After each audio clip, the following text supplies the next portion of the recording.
We all just want to be happy. We fall into this trap of thinking that when certain things happen to us, we'll find a sense of balance. This could be a new relationship, a promotion, buying things, the milestones in life. But what happens when we get those things? How long does that feeling last? How long until we're looking for the next thing to get that feeling back? But more importantly, how many times have you gotten what you wanted and it didn't live up to your expectations? That's because you're chasing after the wrong thing, happiness. Why do we find ourselves chasing after something that we know is temporary, a feeling? Welcome to today's video. We are going to be chatting about why you should stop chasing happiness and why you should start working towards fulfillment. For those that don't know me, hi, I'm Kate. I'm a licensed professional counselor, a psychotherapist that is just trying to provide a different perspective on life. That being said, this video is not a substitute for therapy, so please get professional help should you need it. So let's get into it. Happiness versus fulfillment. This is one of my favorite topics to talk about with clients. So let's start with defining it. What is the difference? First off, happiness is an emotion. It is a byproduct of fulfillment. It's a transient state that comes from external factors like achieving goals or getting any type of recognition.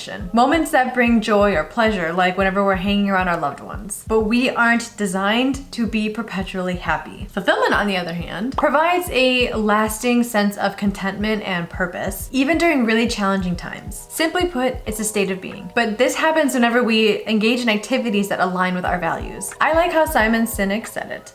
Cynic? I hope that's how you say the last name. I'm so sorry if it's incorrect. Happiness comes from what we do. Fulfillment comes from why we do it. You can dislike your circumstances and still be content with yourself despite those circumstances. So now you may be wondering, how do I achieve a sense of fulfillment? Great question. It's a different experience for everybody because we don't share the same values. Simply put, shift the focus of your thinking. Take a moment to think about what makes you happy now, or I should say what you think makes you happy now. How many of those things have changed since you were younger? If you're in your 30s and above, for example, do the things that you did at 18 to 20 years old still make you happy? If you said yes, then all the more power to you. You probably clicked on the wrong video.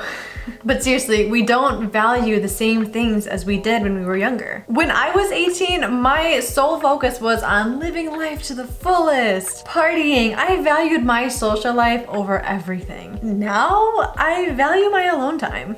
It's like everyone calls themselves grandmas and stuff. Just, it makes sense. I say this because knowing your values is the key to fulfillment. The tough part is that we change over time, meaning our values change with us. But again, your behaviors need to be in line with your values as much as possible. What people don't really understand is that you experience a wide range of emotions when you're living a meaningful life. From excitement to boredom, to shame, to even joy. Take careers, for example. Assuming that you love your line of work, not every single day is gonna bring you joy, yet you continue to go. I'm not entirely happy with my job every single day, but it provides me with a purpose that I love. I enjoy what I do, even if I'm not walking away with a huge smile on my face at the end of the day. But as much as I want to continue talking about values, I don't want to lose the focus.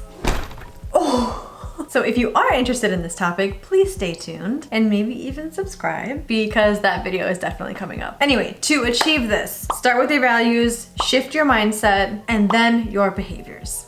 Changing the way you see your past. I often get clients that see me because they're unhappy with their personal lives or work. It's common for them to use a period of time in their lives as a template for happiness. I just want blank again. If I just had blank, then I would be so much happier. Okay, I hear you, but just like it did in the past, that moment will come and go. Then what? You need to, again, shift your mindset by setting realistic expectations about what is achievable in your future. When you start to make the most of what you have and become optimistic about your future, it becomes easier to understand what fulfillment is. You are responsible for your own happiness. It doesn't come from somewhere or someone else. So let's go back to that milestones comment that I made earlier. How many of us think that those milestones are tied to happiness? I know I did. But then what happens if you don't reach those milestones? Does that mean you're never going to be happy? Does that mean you're inadequate? What if, and hear me out, you realize that you don't even value those milestones? So again, do me a favor and think back to a time in your life when you felt truly happy. And I'm talking like core memory here. Now I want you to think about what led to that moment. Was it easy? For example, my memory was finishing grad school. My journey leading up to that moment was